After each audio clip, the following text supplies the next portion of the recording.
आज की सभा में उपस्थित हमारे गोवा की लोकप्रिय मुख्यमंत्री प्रमोद सावंत जी और बाकी अलग अलग प्रदेश से आए हुए मंत्रीगण और भारत सरकार की अधिकारीगण, अलग अलग राज्य सरकार के अधिकारीगण और हमारे बीच हमारी केंद्रीय मंत्री परिषद की हमारे साथी वरिष्ठ मंत्री नितिन गडकरी जी, पीयूष गोयल जी, धर्मेंद्र प्रधान जी, ज्योतिरादित्य सिंधिया जी, अश्विनी वैष्णव जी, भूपेंद्र यादव जी, जी किशन रेड्डी जी और हमारे अधिकारीगण, सबसे पहले मैं आज नेशनल सागरमाला एपेक्स कमेटी की बैठक में शामिल हुए सभी को मैं हृदय से आभार व्यक्त करता हूं, क्योंकि आप लोगों ने आज करीबन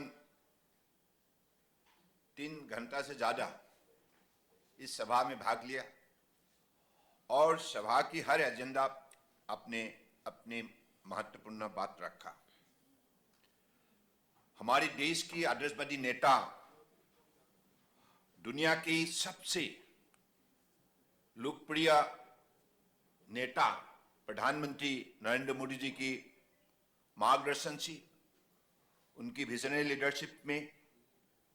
हमें सागरमाला प्रोग्राम जैसा एक महत्वपूर्ण प्रोग्राम मिले, जिस प्रोग्राम की मूल लक्ष्य है कोस्टल एरिया डेवलपमेंट और इसमें कोस्टल जोन का साथ साथ इनलैंड वाटरवेज,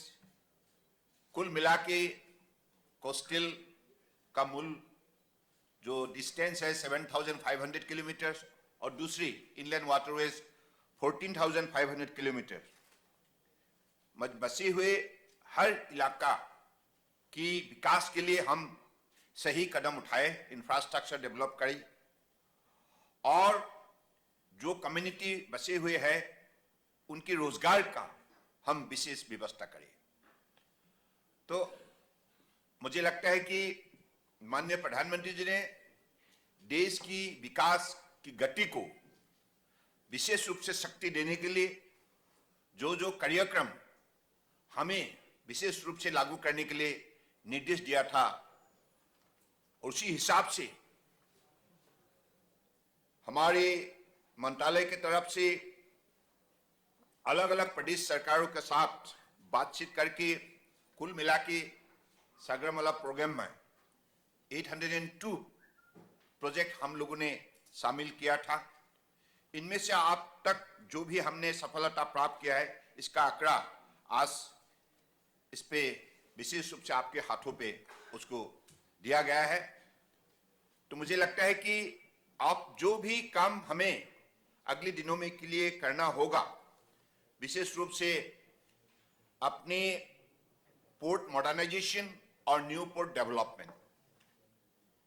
और port connectivity enhancement, coastal community development और कोस्टल एरिया डेवलपमेंट और मैरीटाइम इनलैंड वाटर डेवलपमेंट। तो इस सिलसिले में हम लोगों ने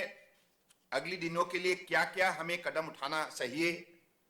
इस पर जो भी सुझाव आया है, इस सुझाव को विशेष रूप से इस कमेटी मान्यता देंगे और मुझे लगता है कि देश को दुनिया के सबसे मजबूत शक्तिशाली देश बनाने के सिलसिले में माननीय प्रधानमंत्री जी ने हमें जो लक्ष्य दी है, उसी लक्ष्य को प्राप्ति के लिए, प्राप्त करने के लिए हमें फॉलो अप एक्शन की जो भी हमें इस विषय पर कदम उठाना चाहिए, इस कदम को उठाना ही होगा। मुझे लगता है कि अभी भी अनएक्सप्लोर्ड बहुत सा सेक्टर है जिस सेक्टर का अध्ययन होना बहुत जरूरी है। तो इसलिए राज्य सरकार और केंद्रीय सरकार दोनों एजेंसी मिलकर इस विषय पर अगर हम सही अध्ययन करें तो मुझे लगता है कि सही दिशा हम खोज सकते हैं, और उसी दिशा पर अगर हम अपने मेहनत, अपने सही कदम उठाए तो इस देश को एक आत्मनिर्भर देश के हिसाब से हम खड़ा कर सकेंगे। आज मुझे इस लंबी बैठक में जो भी अलग अलग केंद्रीय मंत्री और राज्य सरकार के मंत्रियों की बात सुनने के लिए मुझे अवसर मिला, इससे साफ जाहिर है कि सब लोगों ने मन बनाए हैं, सब लोगों ने एक साथ मिलकर टीम इंडिया की स्पिरिट से हमें अपने एजेंडा को आगे बढ़ाना होगा। अब ये टेक्नोलॉजी का जमाना है और कॉम्पिटिटिव माहौल है। इस कंपटीशन की माहौल में हम कैसे पहला स्थान ले, इस विषय पर हमें अपने बसे हुए अंदर में बसे हुए शक्ति को उजागर करना होगा और अपने कर्मभूमि में इसको सही इस्तेमाल करना होगा, ताकि परम आदरणीय प्रधानमंत्री जी ने जैसे हमें कहा है कि ट्रांसफॉर्मेशन थ्रू ट्रांसपोर्टेशन, अगर ये सही है तो मुझे लगता है कि ट्रांसफॉर्मेशन के लिए, ट्रांसपोर्टेशन के लिए जो भी हमें कदम उठाना जरूरी है उसी कदम को हमें उठाना होगा। और आधुनिक काल में विज्ञान और प्रयुक्ति दोनों का सहारा लेके ही हमें अपनी शक्ति को और अपने कर्म पद्धति को अधिक बल देना होगा। और प्राइम मिनिस्टर गति शक्ति नेशनल मास्टर प्लान, इससे तो हमें और भी शक्ति मिला है और भी मजबूत दिशा मिला है, क्योंकि अब सभी मंत्रालय को एक साथ इंटीग्रेटेड एफर्ट के जरिए अपने शक्ति बढ़ाने के लिए उन्होंने हमें विशेष रूप से दिशा दी है, हमें निर्देश दिया है। तो मुझे लगता है कि अब सबको इसी दिशा पर ही मन बनाना होगा। आज ये नेशनल सागरमाला एपेक्स कमेटी का जो बैठक, इस बैठक अगले दिनों में हमें फ्रीक्वेंटली इसका विशेष रूप से अनुष्ठित करना होगा, क्योंकि इसका अगर गैप बढ़ेगा तो हमारा लिंकेज भी कमजोर हो जाएगा। हमारा कनेक्टिविटी हम मजबूत करें, यानी कि राज्य सरकार और केंद्रीय सरकार की कनेक्टिविटी और हमारा understanding of working together, sense of togetherness, sense of working in the same spirit, that is to be enhanced through our frequent interactive session, frequent discussion, and also whatever ideas we have within ourselves, we are to pass on to the house so that house can integrate it into its master plan.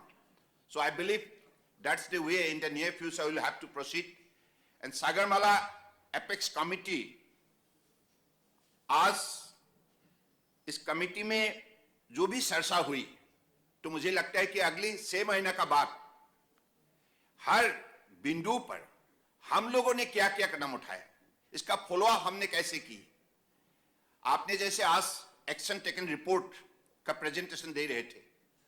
तो इसलिए इस विषय पर भी अलग अलग हमारे परम आदरणीय मंत्रीगण ने जो भी बोला है और अलग अलग प्रदेश सरकार की जो अनुभव उन लोगों ने व्यक्त किया है, उनको हम कैसे इंटीग्रेट करें, कौन सा सुझाव संभव है, कौन सा असंभव है, कौन सा प्रैक्टिकली फिजिबल है, कौन सा प्रैक्टिकली फिजिबल नहीं है। और आज हमारे ये जो environment, forest and climate change के माननीय मंत्री जी ने जो विषय आज रखा, ये बहुत महत्वपूर्ण विषय है, क्योंकि एनवायरमेंट क्लियरेंस ना मिलने की वजह से हमारे कई स्थानों पे प्रोजेक्ट रुका हुआ है। और इसके लिए ये एनवायरमेंट क्लियरेंस पाने के लिए, हासिल करने के लिए हमें क्या क्या कदम उठाना चाहिए, राज्य सरकार का क्या दायित्व है, केंद्रीय सरकार का अलग अलग एजेंसियों का क्या दायित्व है। प्रोजेक्ट शुरू होने के पहले ही, डीपीआर बनने के पहले ही अगर जो स्टैंडिंग उनके प्रोसीड्यूर है उसी हिसाब से अगर हम कदम उठाए तो हमारा दिक्कत नहीं हो सकती। तो इसके साथ फिर से इंटीग्रेशन का सवाल आया, यानी कि environment, forest and climate sense का साथ अगर हम हर प्रोजेक्ट शुरुआत से when we start from A, before starting from A, if we start making dialogue with them and trying to tie up our whole set of affairs, that I believe there will be no difficulty of getting the this thing green signal or permission from them on time. So I believe with this particular sense of our responsibility, we are to proceed, and I am really happy, and all the House should glorify about the achievement of Sagarmala program, because in the 7 years, whatever we have achieved in the different sector, in the construction of new port and also in the development of portless industry,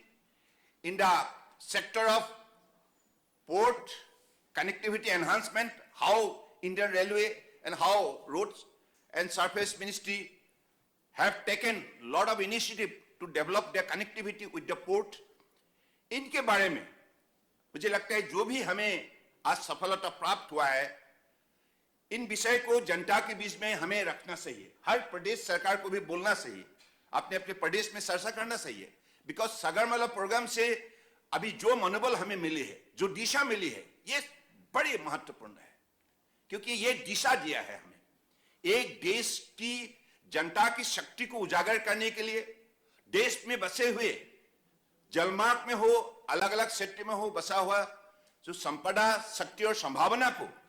आविष्कार करने के लिए, सही उपयोगी करने के लिए हम क्या कदम उठाए पिछले 7 साल के अंदर परम आदरणीय प्रधानमंत्री जी के नेतृत्व में, इन विषय पर अधिक चर्चा होना चाहिए।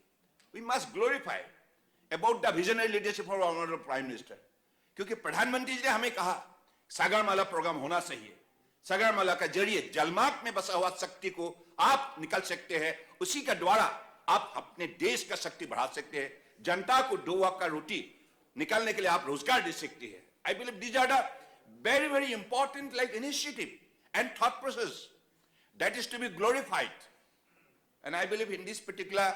apex body everyone should always talk. We may have a lot of initiative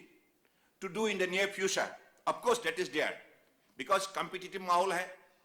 हमारा पोर्ट का फैसिलिटी जो भी है उसको और भी बढ़ाना होगा, ये स्वाभाविक है। we'll have to compete with the best of the best, so best facility, best infrastructure, best technology, best quality service we'll have to provide for the users of the ports. But हमें ये बात भी ध्यान रखना होगा, क्योंकि आज पिछले 7 साल के अंदर अलग अलग कोस्टल स्टेट ने और हमारे इंडियन वाटरवेज में बचे हुए अलग अलग प्रदेश में जो भी नई नई इनिशिएटिव लिए गए हैं, ये महत्वपूर्ण है। नई पीढ़ियों को उत्साहित करने के लिए ये हमारे लिए बहुत बड़ा कदम है। मुझे लगता है कि निश्चित रूप से अगली बैठक हम 6 महीने के बाद निश्चित रूप से करेंगे, क्योंकि आज ये चर्चा हुआ था। After long back we have set up, of course in the between we have lot of deliberation, lot of discussion in the state bodies. This has been reported by this thing our Bhushan Kumar ji, वो 20-20 में बोलते रहते हैं कि हमारे राज्य सरकार के साथ प्रदेश का जो भी कमेटी है उनके साथ 20-20 में हम चर्चा करते रहते हैं, लेकिन सागरमाला एपेक्स जो कमेटी है इनकी बैठक अगले 6 महीने का बाद, today is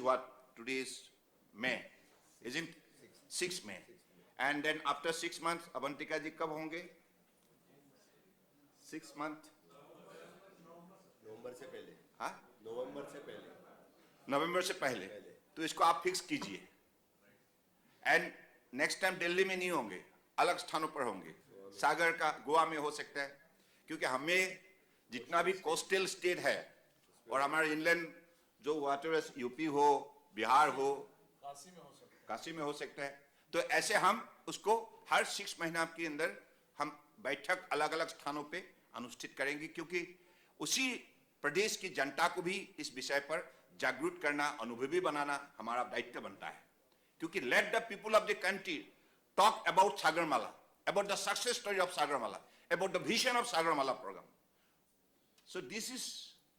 very important for all of us, particularly यहाँ सिर्फ हम अधिकारी, मंत्री और जो पोर्ट यूजर सिर्फ कन्फाइन होने से नहीं होंगे, आम जनताओं को भी इसमें सरसा होना जरूरी है. Then it becomes like very much important for all of them, so that like in a near future उनकी नई पीढ़ी, बेटा बेटियों को भी इस विषय पर, इस इंडस्ट्री पे कैसे वो उनको भी दाखिल करे, उस पर उनको शामिल करे और इसके जरिए उनका जीवन में रोजगार देने का, रोजगार पाने का वो कैसे अपने आप को काबिल बनाए. मुझे लगता है कि इन विषय पर मैं निश्चित रूप से चर्चा करना होगा. Today with these few words, I am really thankful to everybody who have taken part in this particular Apex committee meeting, and I am confident that this particular initiative will definitely help India to achieve that particular goal, 5 trillion economy of the country, as the goal set by none other than our most beloved Prime Minister Shri Narendra Modi ji. तो उसी दिशा पर हमें इस कार्यक्रम को आगे बढ़ाना होगा और मुझे लगता है कि सबका साथ सबका विकास का जो नीति है ये सागरमाला में वो दिखाई देता है. हम सब जुड़ गए हैं, सिर्फ एक ही मंत्रालय का दायित्व नहीं है, सभी मंत्रालय, सभी प्रदेश सरकार, integrated effort of all stakeholders concerned. I believe this is the way we can achieve our success. And with these words, I again extend my heartfelt thankfulness to all who took part in this particular initiative. Thank you. Jai Hind.